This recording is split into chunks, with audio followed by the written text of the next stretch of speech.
Alright, it's a Magnaflow single chamber 2.5-inch exhaust that I bought from O'Reilly because yesterday on a whim I decided to cut the stock exhaust pipes off of this with a Sawzall just for shiggles.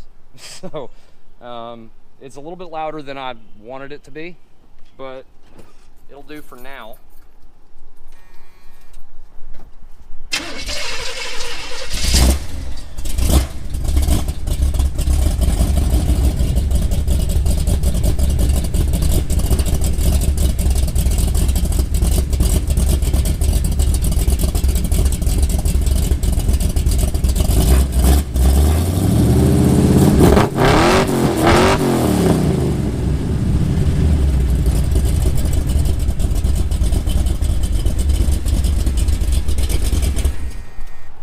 I think it sounds good. Yeah,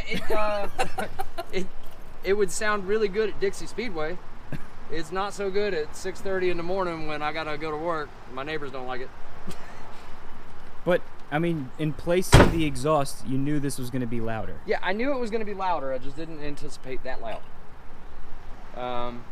But that's also because the exhaust stops right before the rear axle. Oh, let me see if I can get that. Yeah. Because you have to have the piece that goes up over the axle to exit out the back. So there's a little bit of a drone when you're just driving. Not much, but a little bit.